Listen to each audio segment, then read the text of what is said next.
Mas mapalad ang mga taong nagbibigay kaysa binibigyan.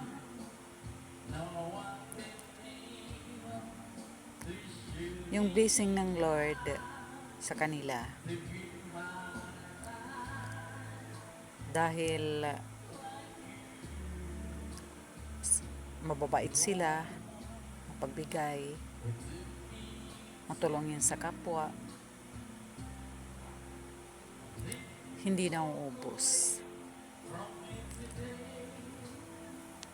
Dahil kung ano ang kanilang ibinigay,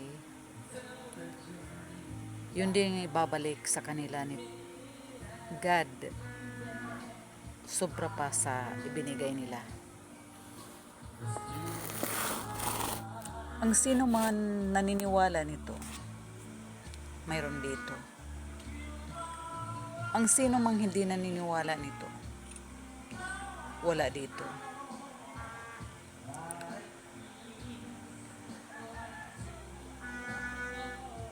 Ako sinasabi ko yun kasi nandito rin sa puso ko.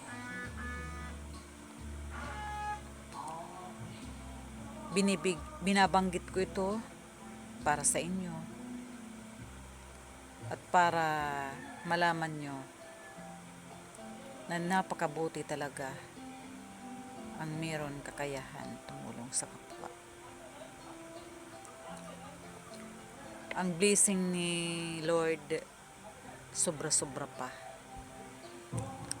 Lagi kanyang iniingatan, lagi kanyang tinutulungan, lagi kanyang binibigyan, lagi kanyang nauunawaan.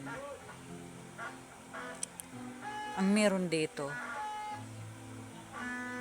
lahat meron nun.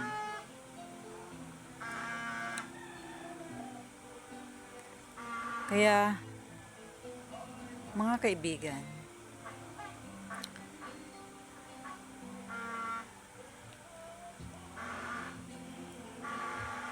huwag natin ito sa walang bahala. Lahat ng mga sinasabi ko ay mayroon kabuluhan at katotohanan kung mamarapatin dito sa puso mo. Kung hindi naman, wala tayong magagawa. Iyon ang inyong mga paniniwala.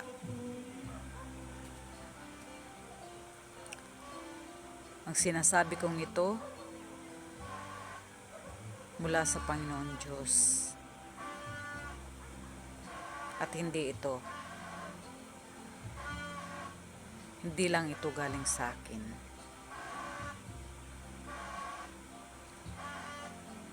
Buksan niyo ang inyong mga mata sa inyong kapwa. At nang sa gayon, maunawaan niyo ng malinaw ang lahat ng mga sinasabi ko na napakahalaga ng ating pakikipagkapwa. Hindi lamang ito isang biro. Ang makuha mo ang loob ng isang tao ito ay pagpapalang bigay sa iyo ng Panginoon. Magpasalamat ka. Dahil sino man sa atin binigyan ng kakayahan ng ating Panginoon upang magtiwala sa kanyang kapwa, upang magbigay ng kakayahan magsalita sa mga taong kulang nito. Hindi lahat ng tao marunong at hindi lahat ng tao hindi marunong.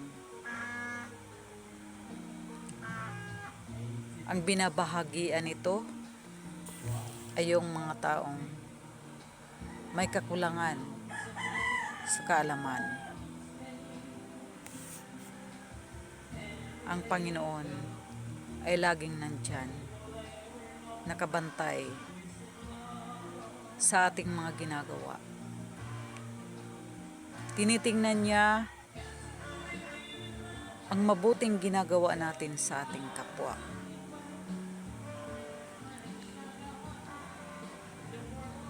Kaya nagpapasalamat ako na nakakakita ako ng mga mabubuting tao dito sa mundo. Maraming salamat po.